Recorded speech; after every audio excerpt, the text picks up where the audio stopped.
All right, we're going to go ahead and get started.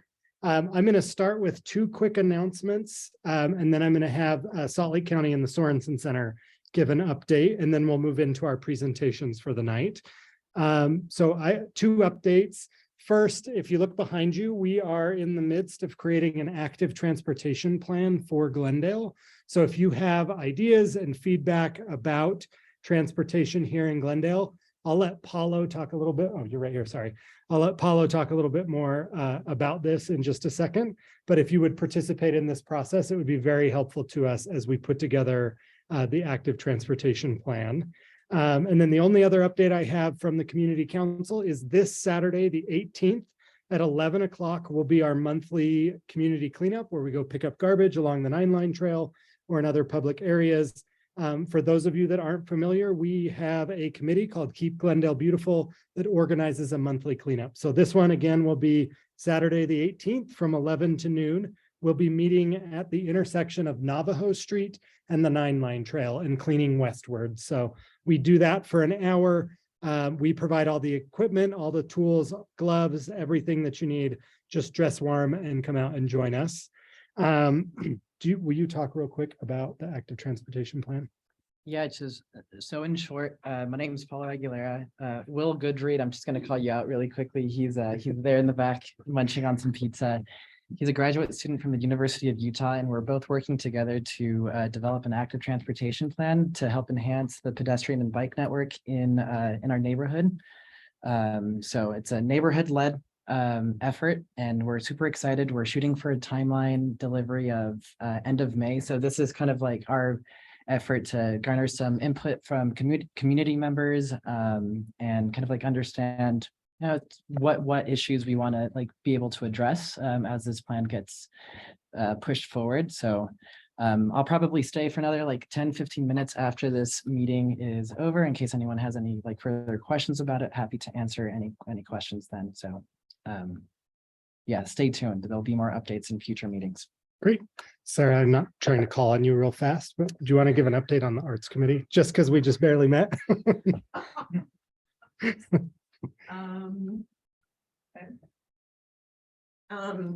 So I'm Sarah Wolf. I'm on the board and I head up the Arts Committee. And we're working on several projects. Right now, we're working on the second annual Art at the Confluence event. So this will be an art event happening at the Three Creeks Confluence Park. And we'll have theater and music and visual arts. And that's going to be on April 29th from 10 a.m. to 4 p.m.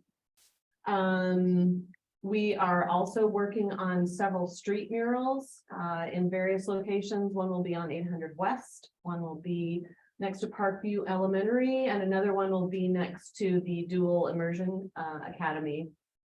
So these are going to be street murals in part to add more art to our neighborhood, but also as traffic calming measures. And then this fall, if you have been on the Jordan River Trail, you've probably seen large wooden signs that have art inside of them. Within Glendale, there are 4 of them, and we are going to be commissioning an artist to redo those. There's art on both sides, so we'll probably get the community involved in helping to create those. And that's what we're working on right now. So we're really excited, and we've got a lot of other ideas kind of in the works. Thank you. Was it Cassie? I'm the facility director at Sorensen Multicultural for Salt Lake County. And so when we're working on increasing our visibility and trying to connect with the community and community partners to help kind of reactivate our center since it took a really huge hit in the pandemic. So looking for opportunity to partner or bring recreation opportunities to the community. I think the biggest announcement I have was we've introduced a women's only swim time. So women and children 12 and under on Saturdays from 10 a.m. to 12 p.m. And it is gained traction, and there's been a lot of participants, so that's really exciting. And our pool is the most active right now at the center. So we have still limited hours. We're not fully operating, but we have Mondays Wednesdays 4 p.m. to 8 p.m. And Saturdays are 10 to noon as the women's only, and then 12 to 4 to the public. Thank you. With that, we'll move on to Bret Gines, who's here with David and Ruby Trucking to talk about a proposal that they have. Hi, thank you for taking time and letting me propose to you guys today. David and Ruby Trucking is representing the owner of property located on 2090 South and 7200 West. It's an 8-acre property there that, as you might know, if you've seen the aerial photos or anything, it's basically an old junkyard that has been there for years. What we're trying to do is we're trying to clean this up. So our proposal and what we're asking for is a conditional use permit for a salvage yard. During this time, what we'll use that for is to be able to salvage out all of the scrap metal, also get rid of the tires, all of the debris and the garbage there, clean that out. And then at that point, once we clean that out, then we're looking to add warehousing in there or manufacturing something to that effect so that, we can kind of get rid of that eyesore in that area. Thank you. Any questions? Can you explain where it's at, Bret? So if you were to head north on 7200 West from the 201, you run into that property, right? It's 2100 South, but you'll run into that property right there on the corner. If you're familiar where Copart is, Copart surrounds our property. So they're on the west side of us and on the north side of us. And then the 7200 West Road, which is not put in yet, but there is access way for it, is running down the east side. Thank you. We'll make sure that we post a link to the proposal on the website so that you can access it. Glendale runs clear out to the dump on the far west part of Salt Lake City, and this is clear out there on the western part of the neighborhood. So any other questions for Bret? Cool. Thanks, Bret. Thank you for being here tonight. Yeah, thank you for having me. Awesome.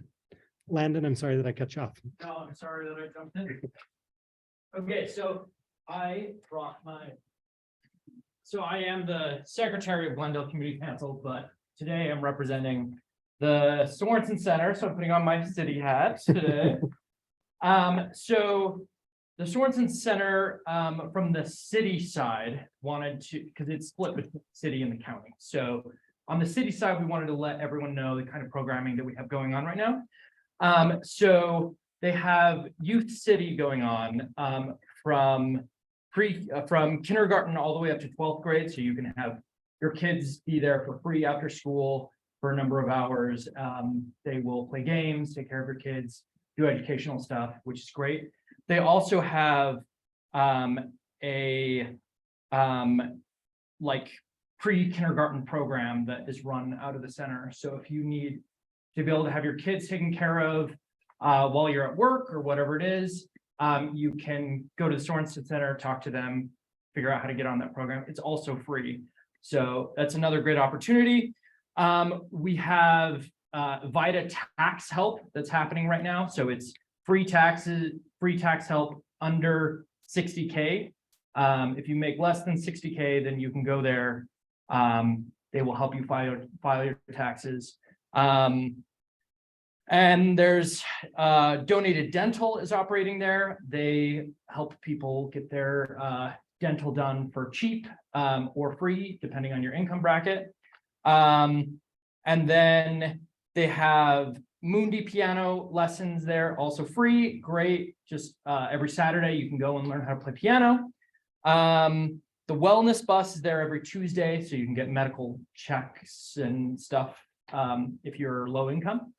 And then there's a bunch of just like one-off events that are happening, and I'm just going to blow through them really quick.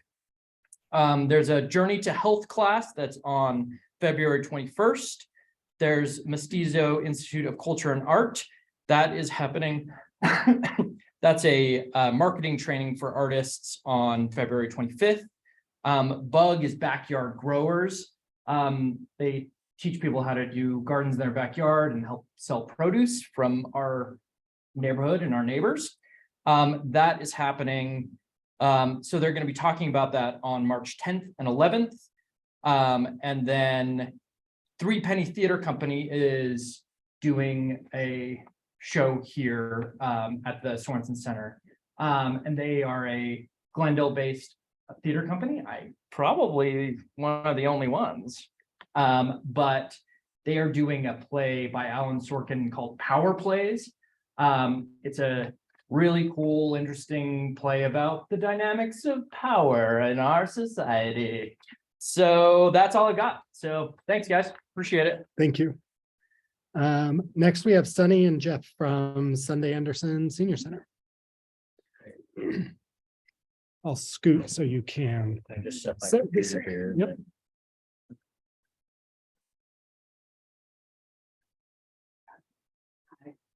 Sunny from Salt Lake County Aging Services. Over from the Andersen Senior Center. Yeah, so thanks for letting us come tonight. So I'm Jeff Davis. I'm with MSR Design.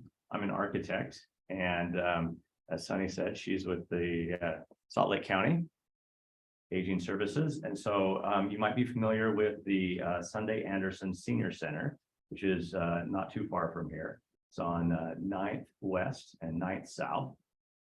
And it provides community services and lots of senior services. And so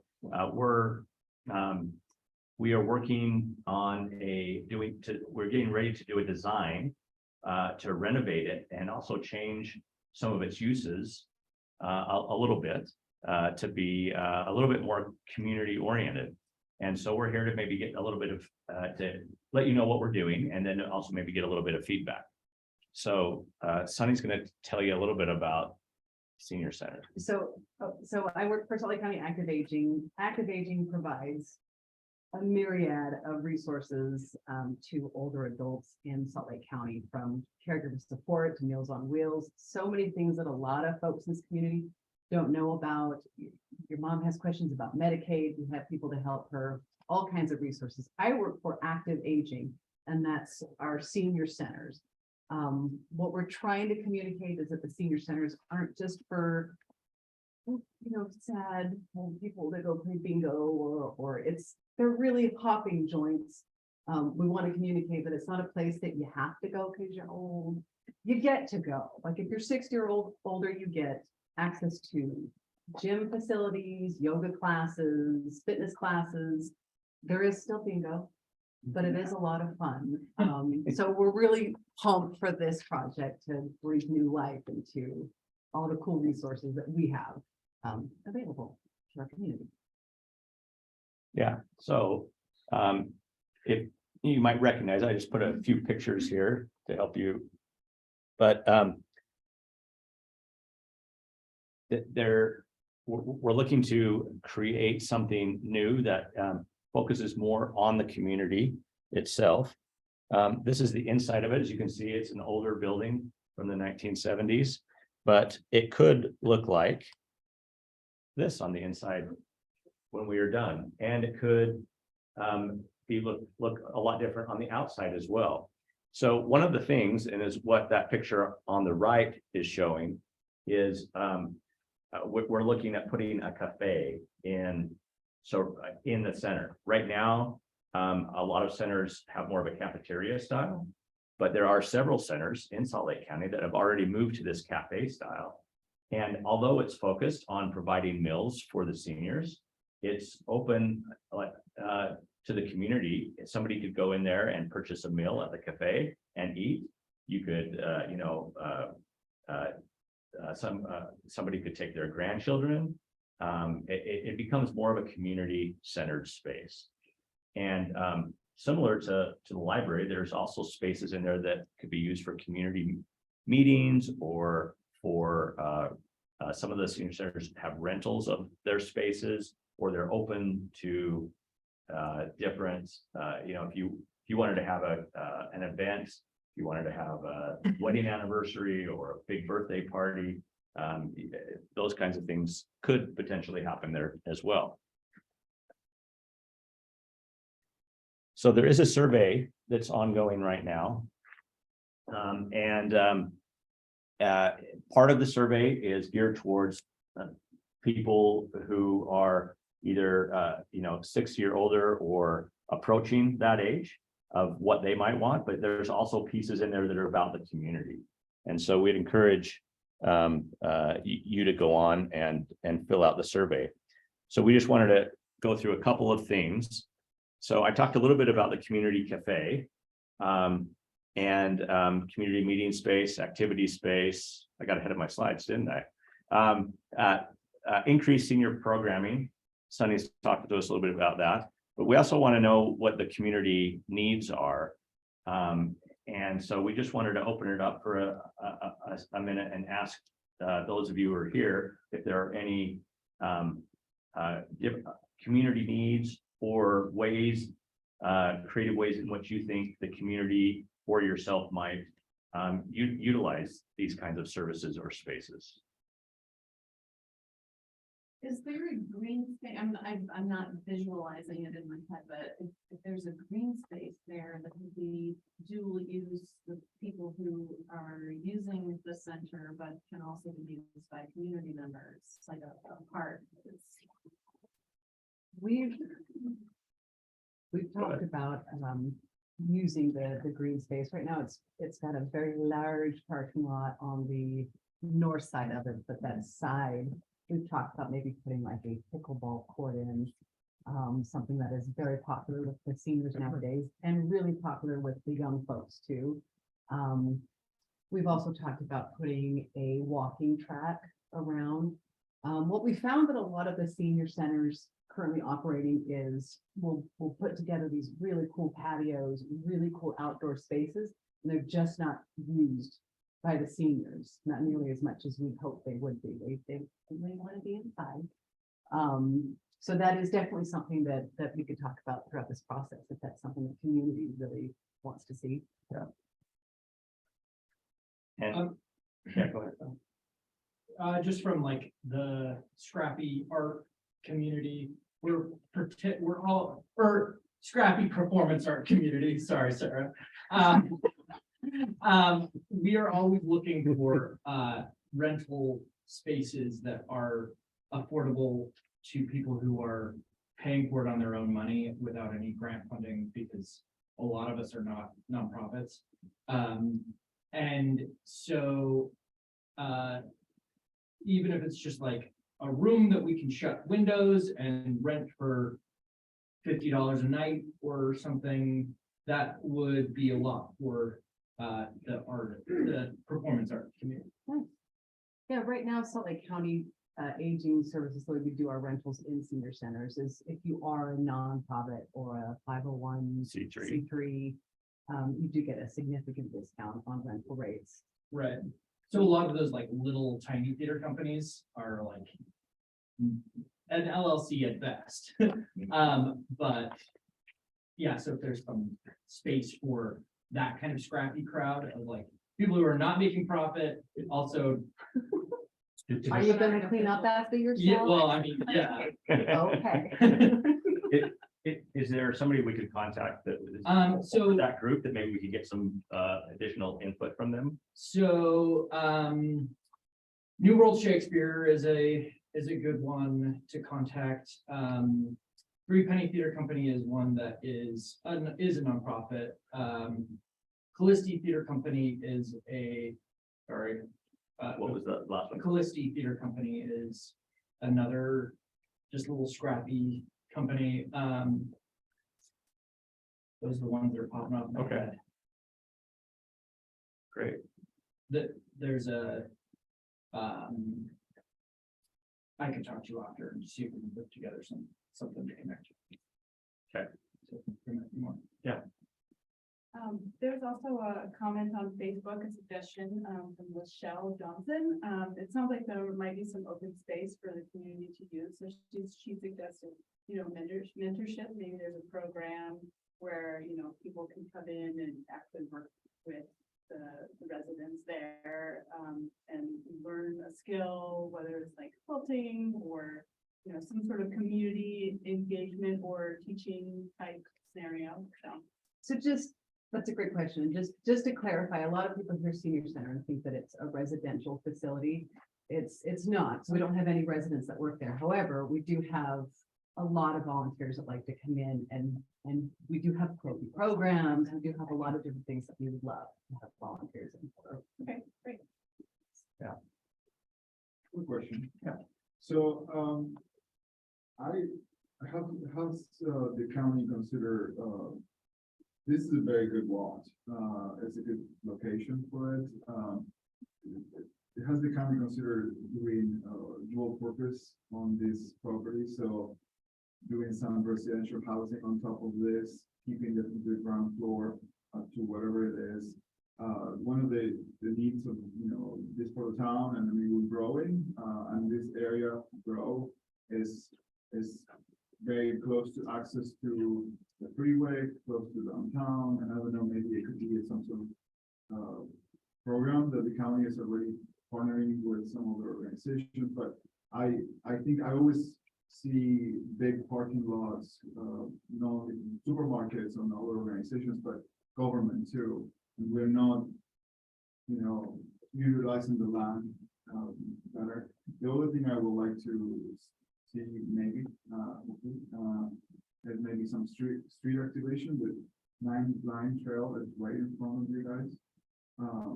And having that cafe and having some welcoming, something that the building right now, it's kind of hard to find even the entrance, even though that I know it's on the south part, but it's sometimes I have to walk all over the place to remember what it is.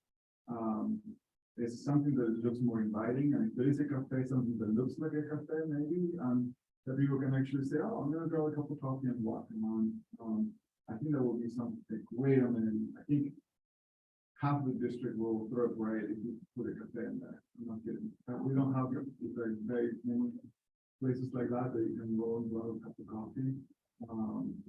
So that would be a huge one. Well, we already know we're doing that. That's tremendous. Okay. These are great things to bring. Yeah, they really are. I think I'd also like to express support for the coffee shop. I like the idea of like bridging generations. We're a neighborhood that has many like multi-generational households. So I think being able to tap into that would be great. Yeah, and I'll take the survey. I think there's other ideas that are still circulating. Yeah. Thank you. And this is just the beginning, so we're just starting. And so we're gathering ideas right now, and then we will be coming back at some point to start to talk about, okay, here's all the ideas we gathered from the community. Here's what we've heard, and here's how we're incorporating them. Here are the ones that we're able to work, and then get some more input. And then also provide you information about when the design is done so that you can see what it looks like. Yeah, I think updating the facade of the building to be a little more representative Yeah. of some of the modern interior would be great. Just like councilmember mentioned, activation in front of like the 9 Line Trail there would be great. So whatever it gets done inside is great, but if that could be reflected on the facade and the exterior, that'd be very welcomed. And then just one more little exercise. We have a couple more minutes. Is that good? Just as far as understanding the community better, these are some of the issues that we're trying to look at and identify if there are ways that this project could contribute to helping in some of these ways, right? Like, for example, crime and safety, there's SEPTED principles, which are crime prevention through environmental design, where we get the right kind of lighting and make a safe area, especially if there are trails and different things that are going through there. But is what we just wanted to do real quick is I've just broken these down into 3 different groups. And I was wondering if we could just get some input from the group of what order do you think these would go in from the top, what would be the most important to the least important in your community? Not necessarily just for the center, but. Not just for the center, in general for your community, because is what we're trying to do is identify community issues and then look at, are there ways that that this center can also contribute to helping with what the issues are going on in your community? If I was just to rate them for myself, not speaking for anyone else, I would say local identity, cultural heritage, food security, elder care, crime and safety would be my personal one. I would imagine that elder care should be higher in that it is elderly center, but For that specific center, yes, but for the community, I guess, is what we're really. yeah, looking at. so that's the way I would rank it. And second that. I didn't get the last two. What were the last?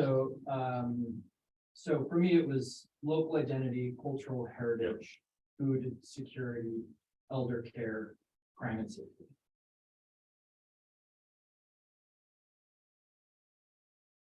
I think as you think about cultural heritage, it's important to note how much this neighborhood is changing. And that there's a really a sense of loss that folks are experiencing right now. We've lost some cultural specific grocery stores. We're losing a lot in terms of what has been the historical identity of the neighborhood. And if there's any way to really capture and preserve the historic roots that this neighborhood has for so many different communities, I think that's important. And that speaks to the desire to change the facade and add public artwork. But I think that is a very important piece of the future of this site. I think I would just like to add that I would urge you to and encourage you to study the public engagement effort that came out of a result of the regional master plan park effort. I think the consultant group for that project did a good job at running some public engagement efforts and getting a representative sample of how much like local identity and the heritage means. I think crime and I mean, I think they're all important. They're kind of like hard to categorize, but in terms of like fighting things like potential gentrification, whatever we can do in that effort to push in that direction would be much appreciated. Okay. So just two more of these. So how would we rank these ones?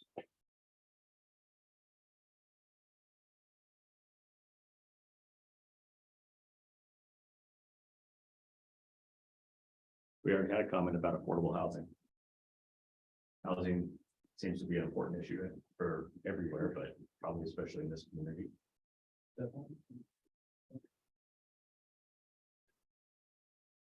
Where would those kinds of things rank? We just heard that there's some grocery stores that have closed down, some cultural grocery stores. Is there easy access to those types of things here in your community?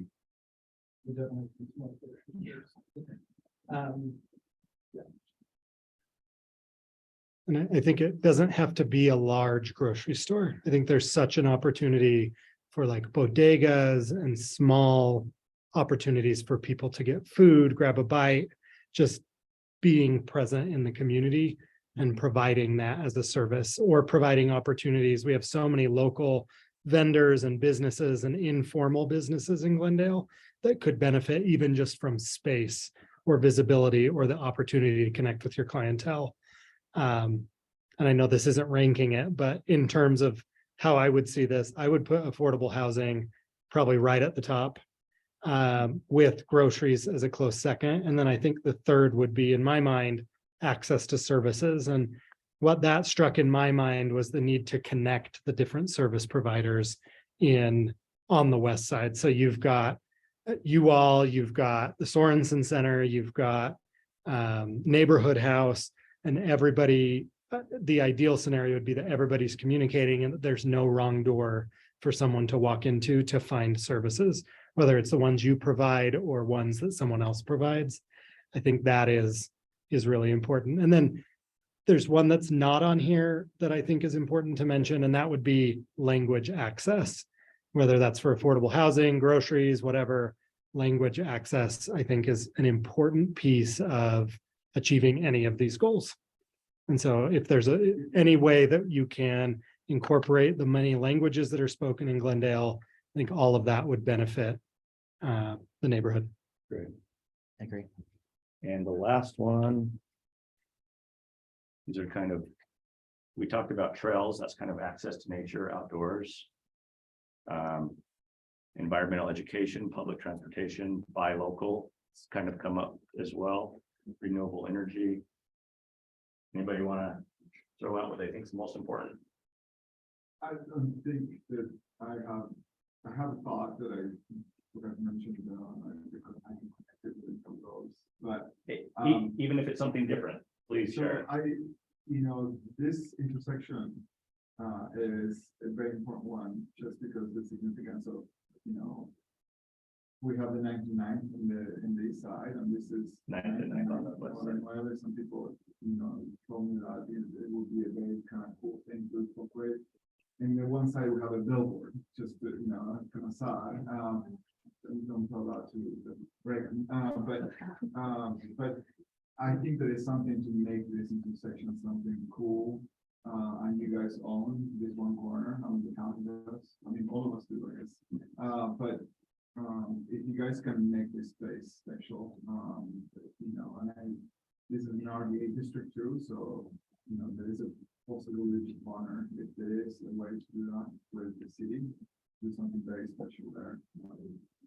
Like a whale.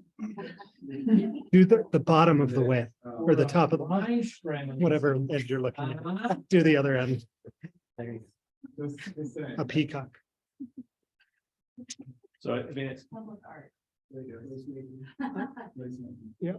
That's great. And I think from placemaking, when I saw public transit on this list or transportation on this list, the thing I immediately thought about is the lack of bus stops that we have that are covered that would protect anyone from the elements. So if there's any way for the outside of the building to provide protection or a place for people to be as they wait for a bus, most of our bus lines run along this area. I think that is important. I also think like bike lockups, some of those smaller amenities that when someone walks there, when someone bikes there, or if somebody's waiting for the bus, that there's a place to be and they're not just standing outside of a building that they can't access or that they don't feel that they can access. So any way to kind of build placemaking principles in a way that's inviting to the community will pay dividends. Yeah, it feels like bike lockups would be a really nice way to be able to be like, this is not just for one demographic of people. Those who are mobile on bikes can stop in for a cup of coffee.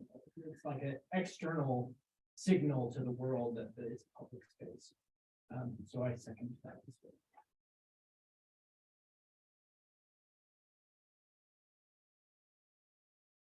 okay. Great. Thank you very much. Any other last comments? What is your timeline? What is your timeline? Yeah, so we're getting ready to move into design right now. So we're gathering this public input, and then we'll probably be looking to get some more input probably in April. And then we should have some designs to show the community by May. And then construction wise, we're probably, I'm trying to remember, I don't want to say if I don't have it right, but I want to say it was fall, some fall or winter 2024-25 for it to be finished with construction. So it's going to be fine. Yeah. We're going to be fine. Yes. Yes. It's already got the momentum and it's going. So, yep. Okay, Thank you. thank you. We're going to move on to Katherine, who's here to talk about SLC Women's History Mural. Hi, thank you, Turner, and I'm sorry I'm not able to make it in person tonight, but I appreciate the time to present to you. I'm Katherine Kitterman. I'm the executive director of Better Days, which is a women's history nonprofit, excuse me. We've been running in Utah for the past, 6 years almost now. And our mission is to try to share women's history through K-12 education, through memorials and public art projects and events. And I'm here to ask for your input for a special project that we're doing in your neighborhood soon. And I'm sorry, we had an artist who was here with me on Zoom, but he had to drop off. He has a conflict tonight. But what we're doing is a community mural project with Wasatch Community Gardens. So this is a women's history mural. It will be featuring women from the local community from Salt Lake's Westside, and it will be in the Rose Park Community Garden run by Wasatch Community Gardens on Cornell Street. So some of you may be familiar with that area already. And what we're doing is going to local community councils in the neighborhoods around and asking for input about women that you think should be featured in this mural.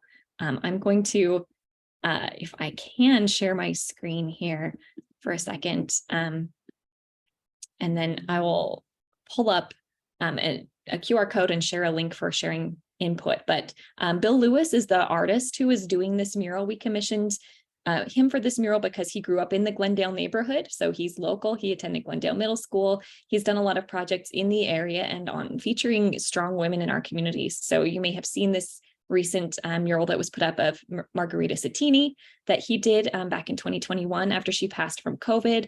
Here are some other examples that he has painted. He's a really great artist. He grew up doing graffiti, and then as he says, he legalized his trade.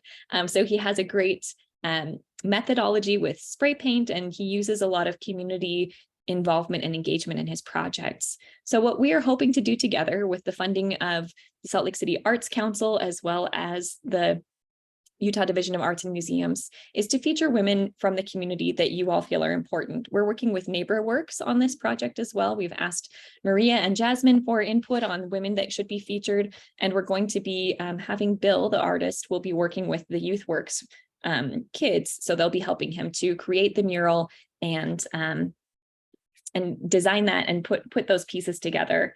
This is a project that will be completed by oh, excuse me, I can't talk and put this up at the same time. This project will be completed by the end of June. So we'll be hosting an opening reception then and having an event that shares the history. Our nonprofit was able to work with Sema Hadithi, the African-American Heritage Organization, to do a similar mural in the Richmond Park Garden, which is on 6th South in Salt Lake City, if you've seen that one. But so we're asking for nominations for ideas of women, past or present. They don't have to be dead. If you know of people that you think should be featured in this mural, they don't have to be politicians or leaders or visible leaders in our community, but anybody who's made a difference. We would love to hear from you.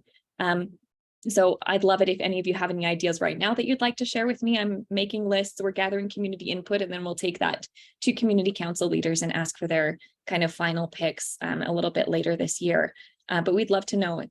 So if you can use the QR code there, or I'll put it in the chat here, or if you have any questions, you can always email me or reach us. Our website is utahwomenshistory.org, and we have the survey up there as well.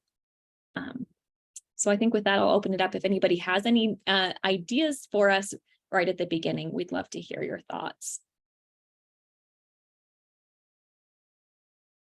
I'm going to take the privilege to nominate Elizabeth Montoya, who works over at the Glendale Community Learning Center. I also think recognizing Nellie Jack would be a great one as well. She was one of the first women elected to the state legislature in the state of Utah, and from right here in Glendale. So Yes, there's a that small name's brought pocket up. dedicated to her in our neighborhood. That's fantastic. We know that there are a lot of unsung heroes in every community, and especially those can tend to be women. So now's the time to think about that. And if there are folks that come to your mind, we'll be asking for the community council to post this on Facebook as well, the link, so that you can think about things and share input with us. We just feel that it's important for not just the future generations of leaders, but those of us today to see the women who have shaped our state and our local communities, especially. And when we have those role models, we're better able to make a difference ourselves and create better days for the future. So thank you, Turner. If anybody else has any comments, I'd love to hear them, or we can move on, and I'll just drop links into the chat for those who are online. We'll make sure that we get the survey out. Thank you so much. Thank you. With that, we'll move on to Salt Lake City Community Grant Program, Salt Lake City Economic Development. Hi, thank you everyone for giving me a little bit of your time to share this information. So my name is Kathy Rigby. I'm the program manager for the ARPA Community Grant Program. So this is a two-part funding opportunity for small businesses that were impacted by the COVID pandemic. We had our first phase open back in September, and we solicited small businesses who felt the impact from COVID and were still attempting to recover from those impacts and the related shutdowns. That phase is in the process of completing. We wanted to give this community advance notice, so I don't have a date for you yet, but we wanted to make sure that you were aware that possibly in April, we will be opening up our phase 2 to receive applications from the small business community. One unique aspect to our program that I wanted to be able to share with this community, and I heard a little bit about this evening, is that it is open to small independent businesses. So if you're a local business there in the area, or if you're a home-based business, a food truck owner, and you do business in Salt Lake City, or you work out of a commissary kitchen in Salt Lake City, you are eligible to apply for funding.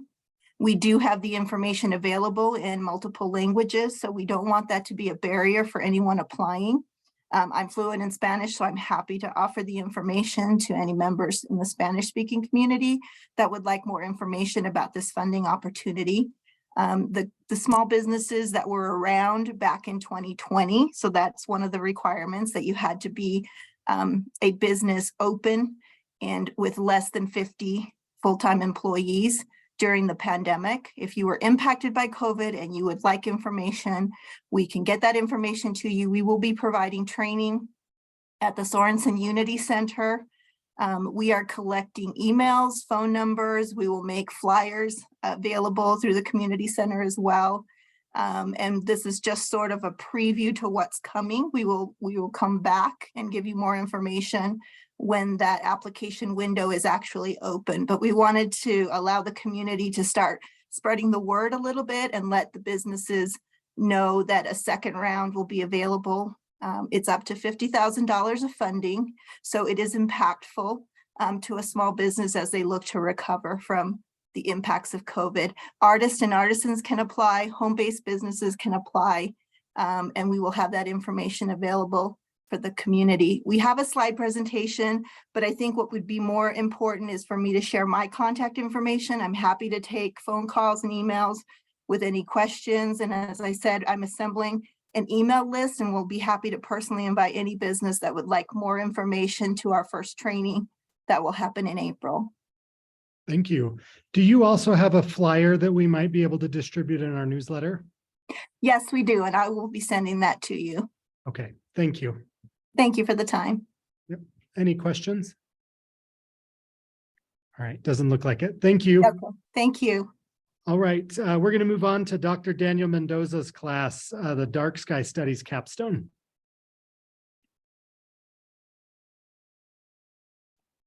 Good evening, and thank you for the time and for the invitation.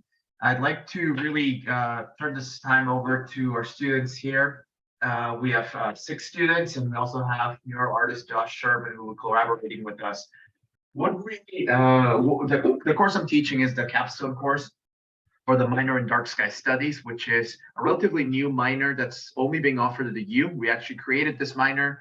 It hasn't been, it's nowhere else in any other university. We actually had the privilege of presenting to the council back in December of 2020, right in the middle of the pandemic.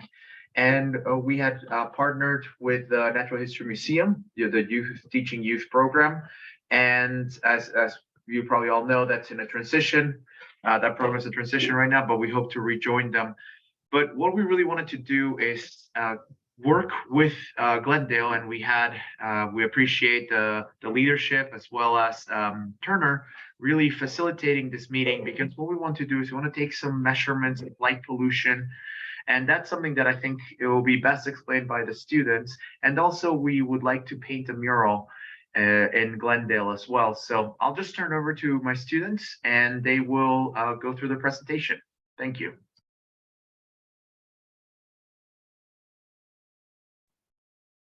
I'm just getting the presentation ready to share, and I'll do that in just a second.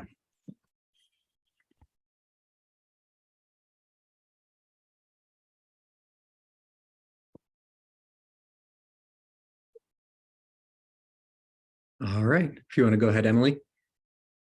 All right. Hello, everyone. Thank you so much for having us. We are excited to be talking to you tonight. We have a presentation for you called Improving Light Pollution Within Your Neighborhood. My name is Emily. Here with me is Che, Julia, Caitlin, Samuel, and Sarah. Next slide, please. So who are we? We're students from the University of Utah who are pursuing minors in dark sky studies. We are currently doing our capstone project, which we are looking into how light pollution is impacting the people of Salt Lake City. Dark sky studies focuses on how light pollution negatively impacts the environment and the people who live in it, along with proposing solutions on how to preserve our night skies. Next slide.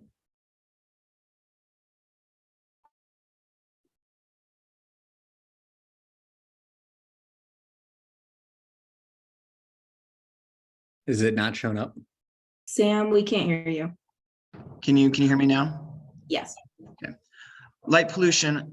What is light pollution? Light pollution, or artificial light at night, is the excessive or poor use of artificial outdoor light. And it disrupts the natural pattern of wildlife, contributes to increases in carbon dioxide in the atmosphere, disrupts human sleep, and obscures the stars in the night sky. We have two different diagrams here to demonstrate the different kinds of light pollution.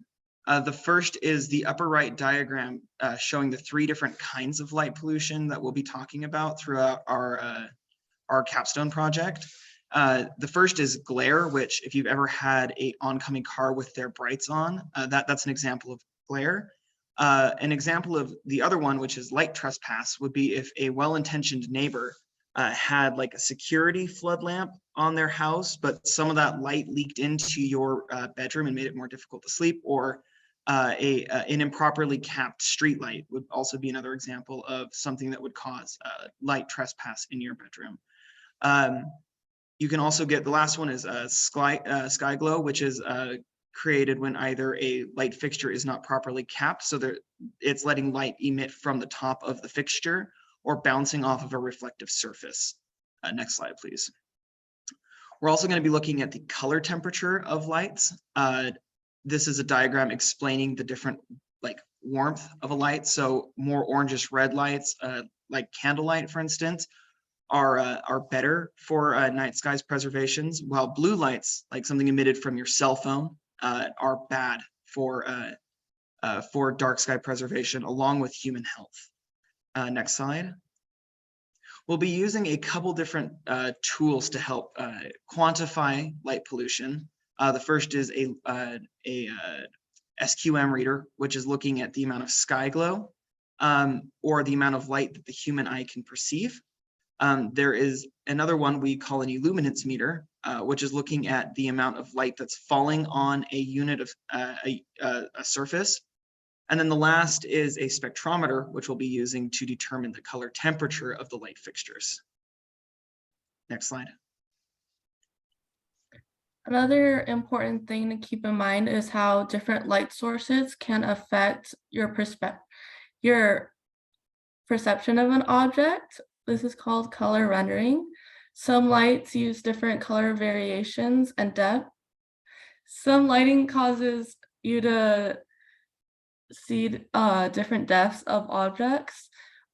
On the image on the left, it shows different lighting with an apple, and on the far left is the pure daylight. On the far right is fluorescent lighting, and as you can see, it's more bluish tones, like if you were under a stage light. And then you can see that with the graph and the gradient of color that you can see.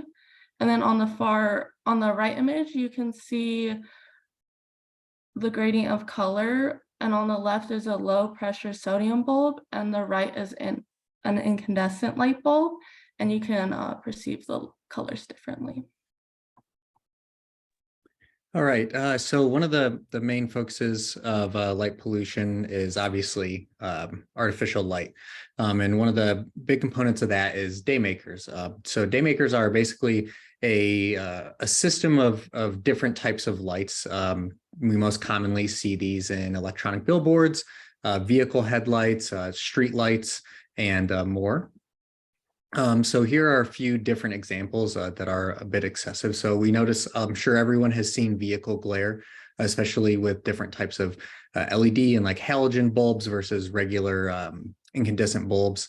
In the middle photo, that is a photo taken from a rooftop of a billboard that is in LA that you can, see over miles. So that is a source of light pollution that is quite significant, as well as on the very right photo, the poorly designed streetlights that is basically emitting light in all directions instead of in a particular shape that is friendly to light pollution. So daymakers, the main reasons that they are harmful is they cause a disruption in our circadian rhythm. They cause a disruption in basically how we live our life cycle on a 24-hour basis for plants, humans, and animals. We can also receive retinal damage from the luminance from them. So if they're too bright, such as that billboard that was in LA, they cause driver distraction. So during a research study that was done, drivers that looked at electronic billboards tended to look at them for 2 seconds longer than a regular billboard. And they put a large stress on wildlife. And some of the main reasons are from animals being attracted to light. And then also for plant life, what it can do is it can cause the plants to basically never go into their proper cycle of resting period, or during the winter time, this artificial light can cause them to go into an early spring because they feel like they are being, illuminated by the sun. Not only those things, but there is the increase in light pollution from them, and then the economic impacts of wasting energy because of the light sources being so bright. So while one or two of these daymakers isn't a huge deal, the big problem comes when there is an abundance of them. So in the two photos on the right, we see a gradient of from the inner city to very rural areas where we can tell that the sky glow decreases as we get away from these large sources of artificial light, and we can see the night sky more. And then the bottom photo, we can tell that is a city, and all that artificial light is contributing to a mass amount of sky glow. So with all of them together, it creates a significantly more noticeable impact on light pollution. So we would like to hear from you. Where have you noticed any problematic lights in your neighborhood? They don't have to be daymakers. They could just be any lights that are causing harm or safety issues. So if you'd like to tell us in the chat, feel free to do so. And then this map is a map of the light pollution in the Glendale area. So you can see that the darker purple spots are where there is not a lot of artificial light. So the skies are darker, but then as it gets to red and orange and then yellow and white, that's where the very bright spots are. So you can see in Glendale, there are some very bright artificial light spots. So we did have some areas given to us by the council board, such as the Jordan River Trail crossing, for example, where it crosses the Indiana, California, and 17th South Streets. We also want to look at if there are any harmful lights in the residential areas, also the wetlands measurements, and around schools, such as Parkview, Glendale Middle School, and the UCA Head Start School.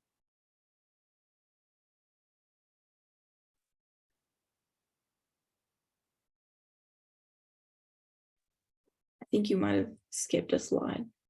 There you go. There we go. We plan on working with you on identifying problem areas within your community. We will go out and take measurements of light in those areas to get a clear picture of those locations. We plan on measuring the light at different times and weather conditions. We will then analyze the data, and together we can come up with suggested solutions based on the data we find. So another portion of our Capstone project is an education portion. So on Wednesdays from 7 p.m. to 11 p.m. at the South Physics Observatory on the University of Utah campus, there are what are called star parties, where people come and use the telescopes that we have on the roof to look at the stars and different kind of cosmological events that are going on. It's free to the public. Anyone and everyone is welcome. Parking is free after 8 p.m. and you can come and go at any time. We will be doing demonstrations about dark sky conservation and light pollution and would like to invite you guys to join us. We will be there both March 22nd and March 29th. So if you can make it to either of those weeks, we will be there and we would love to have you. All right, and then kind of the last aspect of this project that we're doing is going to be a dark skies mural with in partnership with Josh. So we have some potential areas that have been suggested to us of where we might want to do it, and we're going to invite the community to help paint it and get it started. And then you can see here that this is a past mural that was done by a previous capstone class. And if you want to go to the next slide, this is kind of what we have in mind of what we want to do. So it'll be 5 different panels of different Utah scenery. And that kind of wraps up our presentation. And so we'll open it up for comments. Also suggestions for locations of mural. Josh is with us today. Yeah.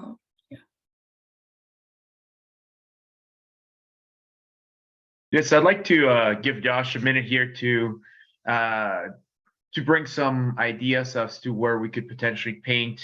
Many of you might know Josh Sherman. He was Mural Artist of the Year here for Utah. Last year, he's basically been with our class for the past 3 years. That mural that was shown a couple of slides ago, that's at SLC. And we also painted the mural in Glendale Middle. So that's one of the murals that you see as you're walking into the large atrium. So that was last year's capstone course.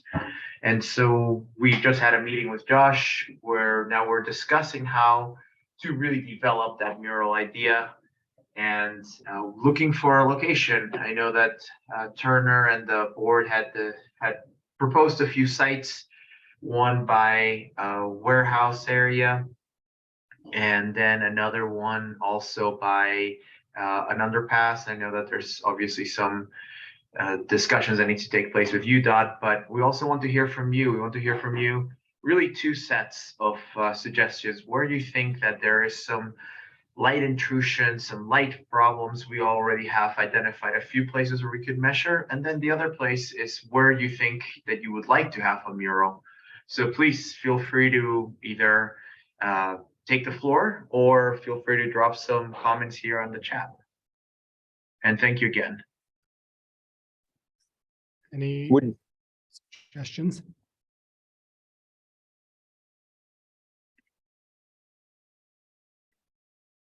This is Josh Sherman. Can you hear me?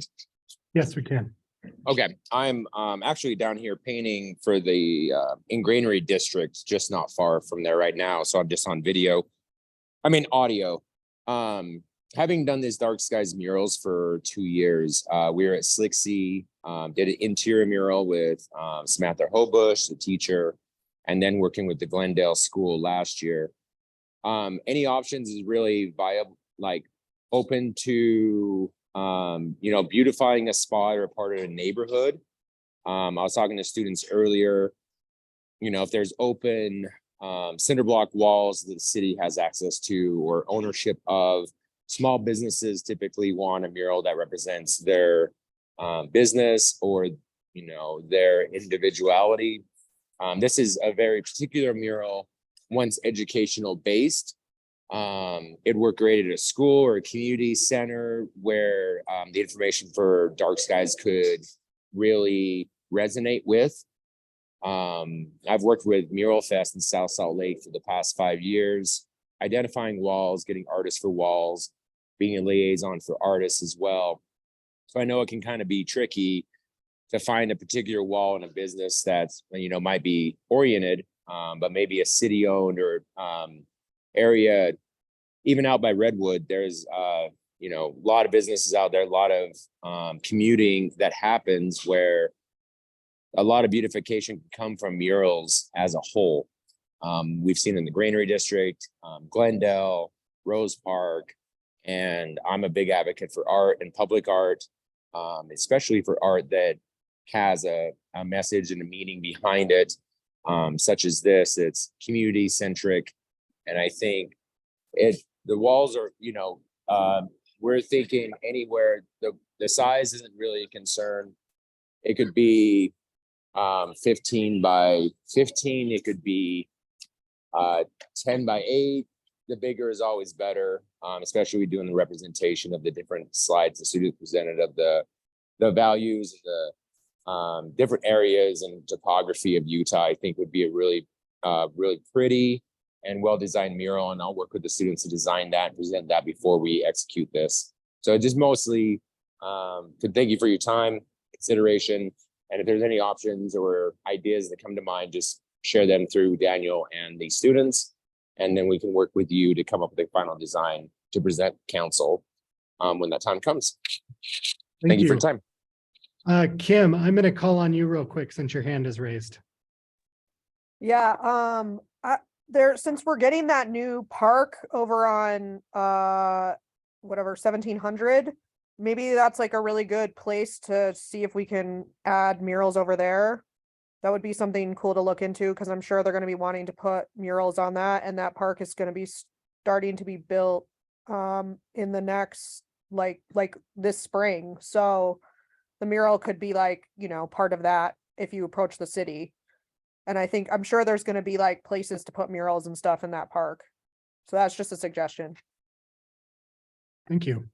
In the interest of time, I'm going to move us on. If you have ideas, please put them in the chat or reach out to the community council, and we'll share that information with Dr. Mendoza and his team.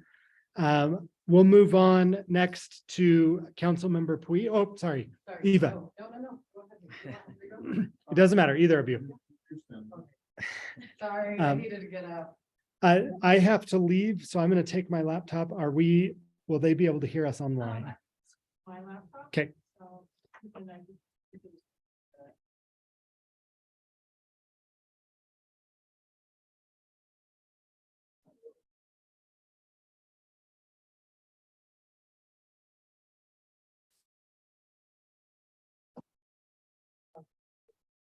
thanks, everyone.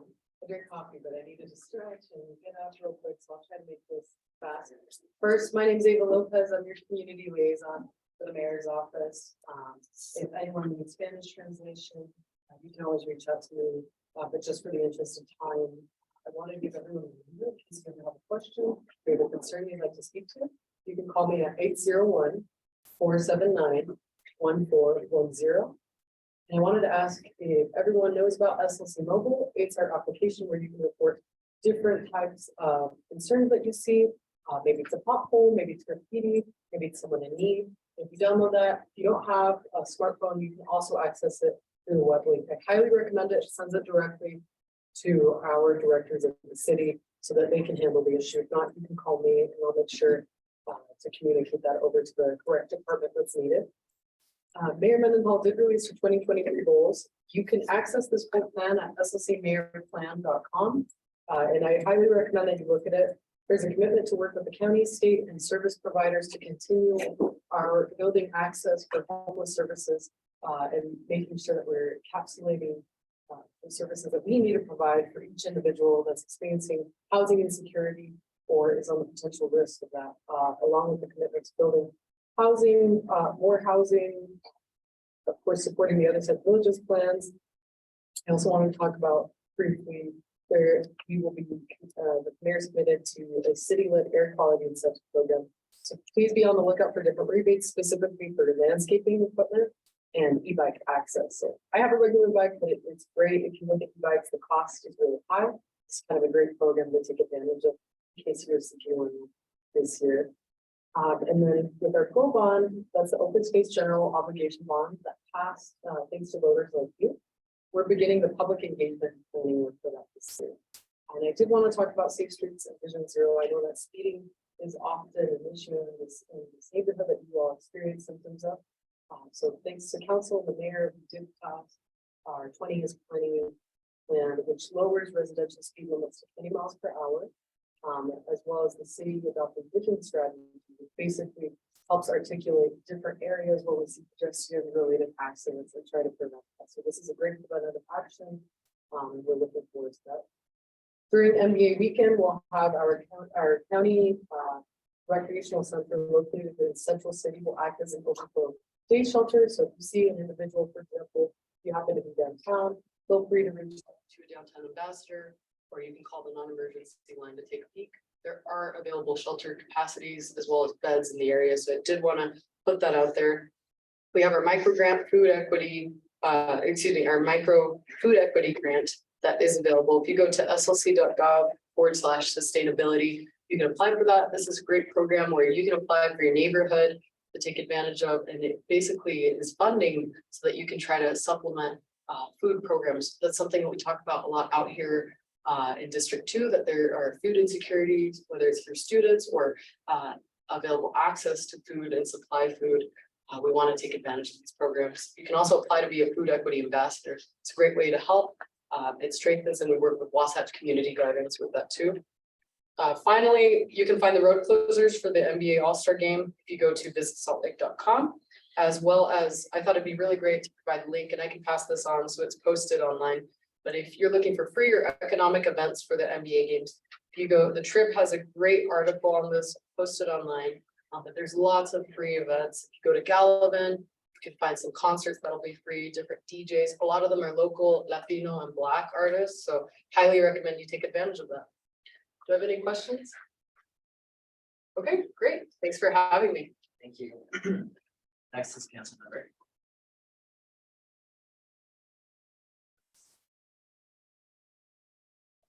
Okay, I just want to make sure that it's been a long day. When the session is going, it's, the city council, is spending a lot of time lobbying and trying to stop things from happening at the legislature. Right now, we're negotiating with the state on a Fair Park bill. The state is creating its own entity to take over. They already own the land, they already own the Fair Park, but to take over some of the tax increment or some of the money that could come to the city. So we're a little nervous about that. So we're trying to negotiate there. It's a little tense. Some of those meetings were not pretty, but I think we are in a good place maybe, and back and forth on that. So it's a lot of meetings that are happening right now on that. They said that this is a part-time job. It isn't. So we're negotiating with the state on free fare. Not going to happen. Unfortunately, the state doesn't. Is not filling the free fare at the moment. We still need to keep on pushing on that. I think that it's a great benefit. The state has billions of dollars on surplus. It really is. They managed to stay very well, but this is a great investment. They don't think that is a great investment, and I will disagree. Working with the legislators right now on red light. Have you heard about this technology to help curb some of the speeding problems that we have, some of the issues of people crossing red lights without any enforcement? That had a moment in committee yesterday. I sent a few letters to some of the council members. Dan Dugan testified on it. I've been working on that bill for a little while with Senator Stevenson. It is not dead, but it's almost dead. And we need some voices from the community to help those community members move it along. Right now, the bill allows the cities to opt in into using technology to monitor around school zones for speeding and only when there's road construction. So it's a very limited. It doesn't allow us to really ticket them at the beginning. It's a lot of notices. Hey, you were speeding, and we have a photo of you speeding in this location. Don't do it again. And it moves on into a small fee later on. So it's a very small, limited tool that I think is going to help us a lot. Some of the legislators are worried about it. They don't want to open the door on that. They should open the door. So if those online, want to help us, please an email or a message to some of those legislators on the committee will help a lot. I can share some of the information on that. Obviously, the city, we're working a lot on growth and in housing. We have a lot of meetings right now on ADUs, working to make our ADUs accessory dwelling units or granny pads, whatever you want to call them, more accessible to all of us. And as the chair of the RDA, the redevelopment agency, working very hard on the 2 RDA districts, the 9-line one, and the North Temple one. So helping putting a lot of effort and money into these areas. And when we were talking about earlier about some murals, the RDA owns a lot of land. So maybe we can find some murals, some walls down there. So I don't know if you have any questions right now, anybody from here? Well, that's fantastic. But if you do, please let me know. I'm happy to respond to any emails that you send me. I don't know if there's anybody online, but if not, please let me know and I will respond to your emails. Thank you. Thank you.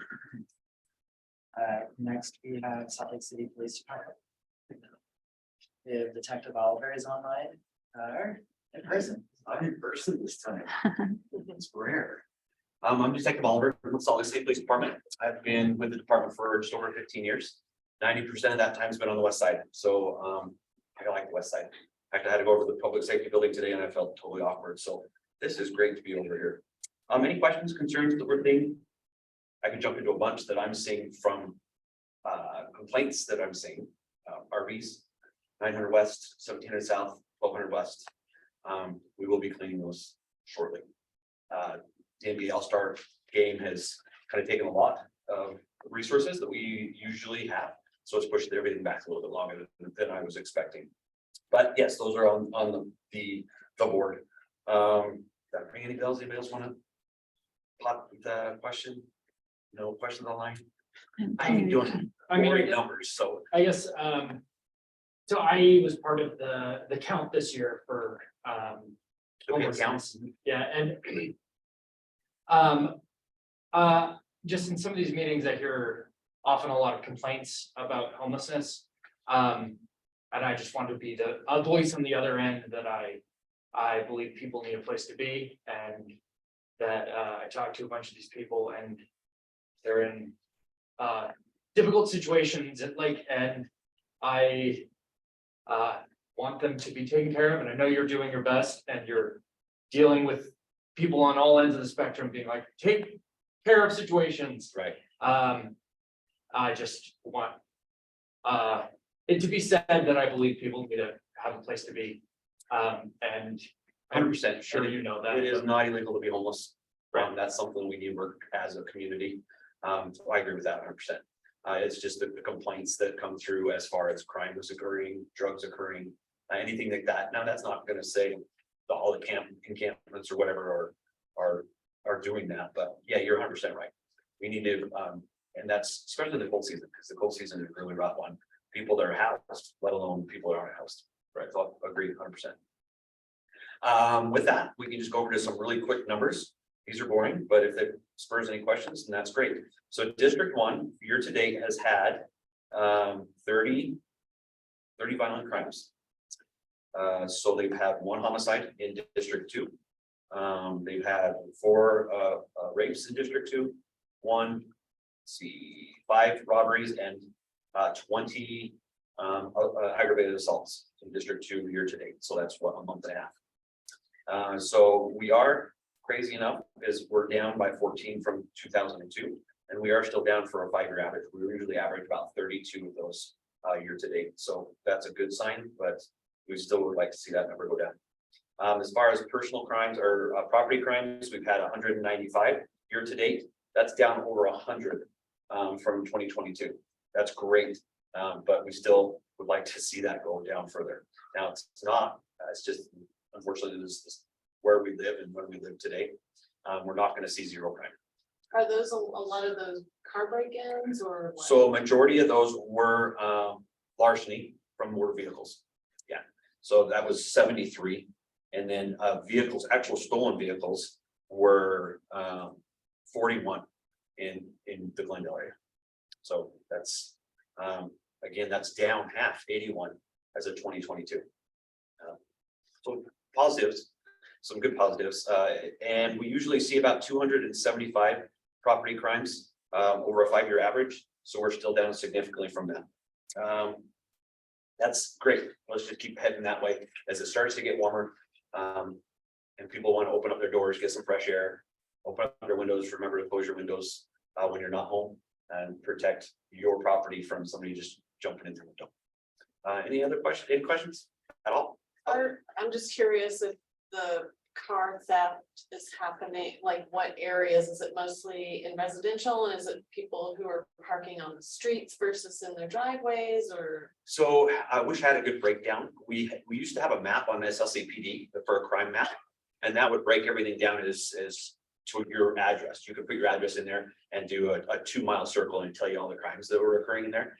That's going to be back online in April. So, and it's a really nice map. So that would probably break it down even better than I could, because they don't give us right now the community this community map. It's just a district map. So we could go in and check that. It would just be a little bit difficult with the addresses, but we should have that online in April or May, and anybody can get on that map and check it out. It's pretty cool. So that I'm done. Thank you. Thank you. Next, we have the Salt Lake City Fire Department. I believe that's happening. Hey there, I'm on the Zoom. Can you guys hear me okay? Yep. Yeah. Yes. Okay, great. My name is Captain Silverthorne. I'm acting as Battalion 2. Just speaking on behalf of Hazmat 14. They've been super busy today, so I decided to hop on and kind of give you a little update on what's going on with us and some of the contents that are included in our community newsletter. As you may or may not know, the AHA, as designated February, is National Heart Month, and it's a good reminder for all of us to be really diligent with taking care of our cardiovascular health. When it comes to EMS response to a patient experiencing a cardiac arrest, time is key. We've developed a response to cardiac arrest to ensure our patient's best chance for survival, but we need the public's help. That goes towards CPR, educating your different circles of influence on performing correct CPR. Some cool stats that we have as far as Salt Lake City goes. SLC 911, which is our dispatch center, we're able to help callers initiate CPR in 71% of our cases, and that's higher than the national average of 40%. So that's something to celebrate. Also in Salt Lake City, 22% of our patients who experience a cardiac arrest survive to hospital discharge. That is a huge percentage, especially compared to the national overall survival rate is 9%. And we're experiencing a 22% survival rate. And then further from that, following discharge, 82% of our patients have good neurologic function, allowing them to more easily return to normal function in life. That's higher than the national average of 80%. So, of course, preventive measures such as lifestyle, things of that nature, talking to your personal health care physician about your conditions and risk factors, always best practice. We like to say that, an ounce of prevention is worth a pound of cure, but we know that cardiac arrests aren't always preventable, and we're here to help in the case of when they happen. So call 911 immediately if someone's experiencing a cardiac arrest, start CPR quickly. And whenever possible, I just encourage people to look around the surroundings, look around the places of business, be aware of where your automatic external defibrillators are located, and then get trained up on how to put them on. And they're pretty user friendly. That kind of tells you what to do, where to put the patches. It analyzes the heart to see if it's in a shockable rhythm, and it kind of walks you through that. So we just try to encourage people to locate those and get schooled up on CPR and how to use the AED. We do have a hiring process coming up in the spring of 24. Our interest list is open right now. So we encourage people, if they want to pursue a career in the fire department, if they're interested in that, to get on our website, get on the interest list. And the application period is opening September of this year through March. And then after that, we will start our testing process. So you can go to slcgov.com/fire, surf around there. There's a lot of good resources, including our hiring process. Also, we just want to hit some perishable food items for emergency kit. A lot of times when we have power outages and stuff like that, we don't have the benefit of being able to heat our food. So having stuff that's prepared where you don't have to heat it up, such as canned foods, you know, dried fruit, peanut butter, that kind of thing. MREs are always good. I like the MREs because they have packets to heat up the dried food products in there. So make sure you've got some stuff set up in your emergency kit. There's also other suggestions on ready.gov to help people with their home emergency kits. Got a couple of retirements. In the past month, we had go ahead, is there a question? Okay. We had a captain retire after 31 years and an engineer retire after 26 years. They're going on to the next chapter of their life. And as far as runs go, as far as call volume goes, our fire calls for citywide for January is 758 fire related calls. And just for January alone, we're at 1,928 medical calls. So our totals as of the end of January for the fire department are 2,686 calls. So we've had a busy year so far. We're continuing to respond in the way we do and serve the folks in Salt Lake City. So that's kind of it in a nutshell. We've got of course, the NBA All-Star game coming up. So we've spun up our Emergency Operations Center, and we've got a lot of resources that are staffed throughout the city in different venues to continue to provide fire and emergency services for the folks living and visiting Salt Lake City. So we're excited for that. Any questions? I checked the chat. Doesn't look like there's any questions there. Like I said, feel free to reach out to our website. There's a lot of good resources on there, and thanks for your time. Thank you. We're moving on to state official updates. So Senator Jen Plum, you're online. I